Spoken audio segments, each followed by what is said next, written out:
शक एक लाइलाज बीमारी। अभी कुछ ही दिन हुए एक नवविवाहित जोड़ा मेरे ही फ्लोर पे रहने आया है, लेकिन जब देखो रात में वहां से चीखने चिल्लाने की आवाजें आती हैं। पता नहीं कैसे लोग हैं। लड़की को तो कभी कभी बालकनी में दिखती है, लेकिन उसके पति को कभी नहीं देखा। सुधा जी ने ललिता जी से कहा। सुधा और ललिता दोनों अच्छी सहेलियां थी। 10 साल से इस अपार्टमेंट में रहती हैं और धीरे धीरे पक्की सहेलियां बन गई। दोनों के एक एक बेटे हैं जो अपनी पत्नी के साथ दूसरे शहर में रहते थे जहां उनका जॉब था। दोनों सहेलियां अपार्टमेंट के सभी लोगों के घरों का हाल जानती थी। उम्र में छोटी महिलाएं उनसे सलाह लेने आती और वो दोनों सबकी समस्याएं सुलझाती थी। नए युगल से अभी दोस्ती नहीं हुई थी और ऊपर से ये लड़ाई झगड़े की आवाजें सुनकर काफी उत्सुकता बढ़ गई थी उनको जानने की। एक दिन सुधा जी की मुलाकात मोना से लिफ्ट में हो गई और धीरे धीरे जान पहचान भी हो गई।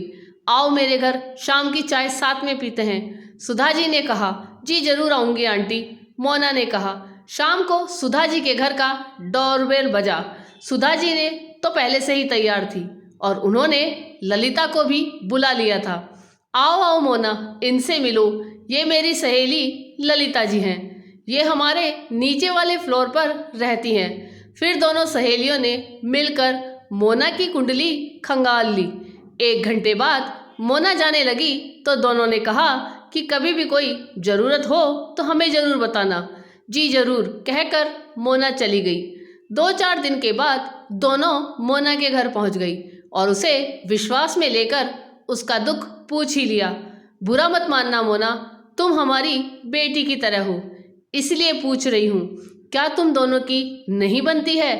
हमें गलत मत समझना, दुख बांटने से कम होता है। अगर तुम नहीं बताना चाहती तो कोई बात नहीं, हम नहीं पूछेंगे। अरे नहीं आंटी, सकुचाते हुए मोना ने अपनी झगड़ों के पीछे का कारण बताने लगी। दरअसल बात यह है आंटी कि मेरे और रवि की अरेंज मैरिज है। अभी शादी को 5 महीने ही हुए हैं। उनकी जॉब ऐसी है कि सुबह जाते हैं और रात में आते हैं।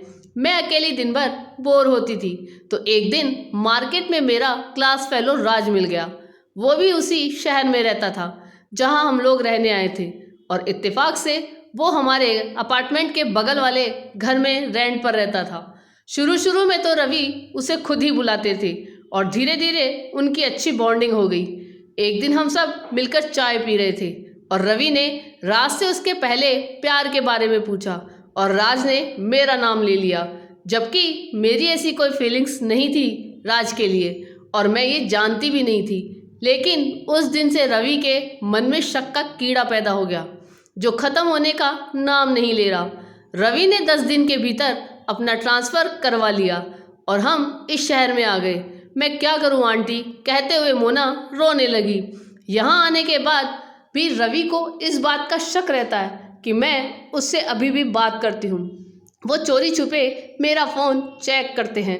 बेटा, मुझे बहुत दुख हुआ तुम्हारी कहानी जानकर। शक एक लाइलाज बीमारी है जो एक बार घर कर जाए तो फिर इसको जड़ से ख़त्म करना बहुत मुश्किल काम है।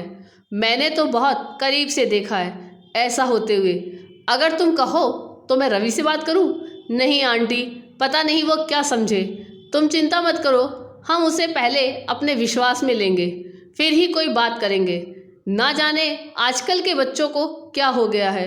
शादी की नींव विश्वास पर टिकी होती है और यहाँ तो विश्वास नाम की कोई चीज़ ही नहीं। ये कहते हुए दोनों चली गई। छुट्टी वाले दिन सुधा आंटी ने दोनों को चाय पे बुलाया और बातों बातों में इस टॉपिक को उठाया और रवि को समझाने के लिए कहा। बेटा, मेरा भतीजा एक बात को लेकर अपने पत्नी पर शक करता रहा, जबकि वो बिल्कुल बेकसूर थी।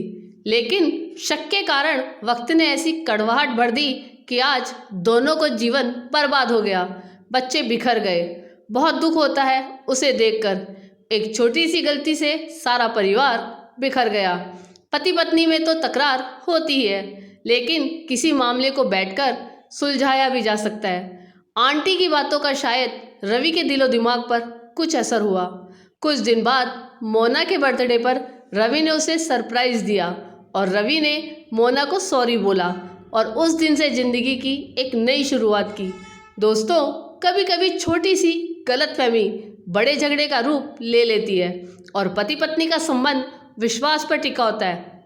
और जब रिश्ते में विश्वास ही ना रहे तो फिर रिश्ता भी टूट जाता है। इसलिए अविश्वास को अपने बीच पलने ना दे।